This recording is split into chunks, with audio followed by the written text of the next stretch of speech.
So this video is based on many of the times we think about how I can write comic books and what should I write about. So generally it's easier to write about people your own age and your and younger because you have been there.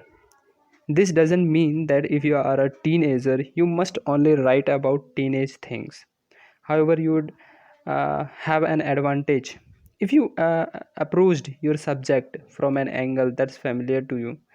You could write a comic strip about parents raising kids, but you would have a better slant if you wrote from the kids' point of view rather than that of the parents.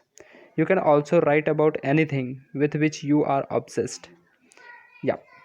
If you have never known a lawyer in your life, you could still write about lawyers.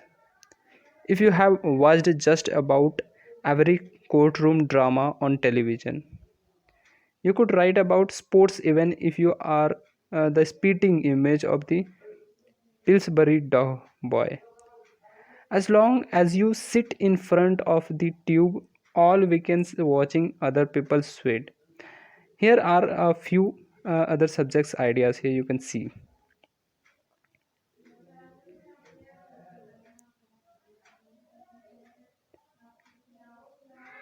So which comes first, the drawing as the joke?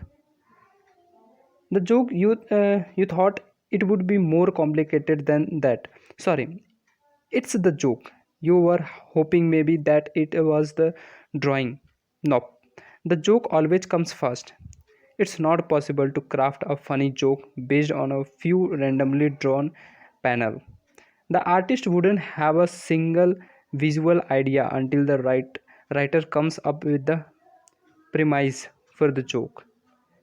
Suppose you have a four-panel comic strip with two interacting characters. What are you going to do? Draw two heads talking for four panels? What a scream that would be. However, if you know what the characters are talking about, you can add props and backgrounds and choose angles that underscore the point of the scene. There are, of course, a few exceptions. I know I made it sound like there were not any exceptions, but I was just trying to make a point.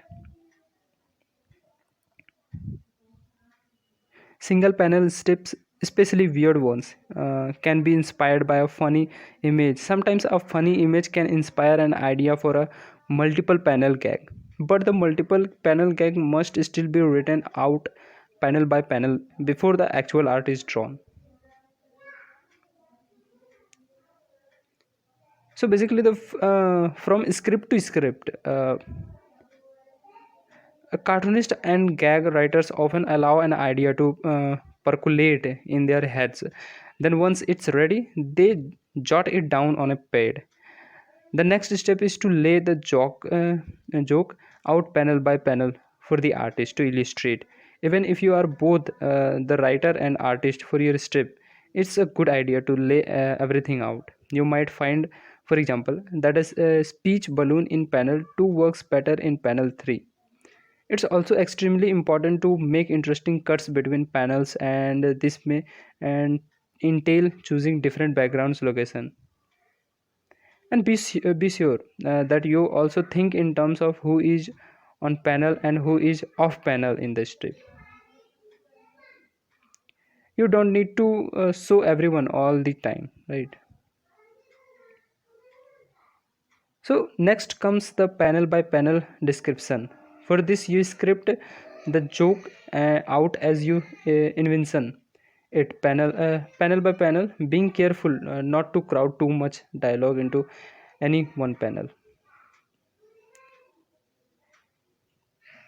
In the final inked version, some changes have been made since the previous step, the final location.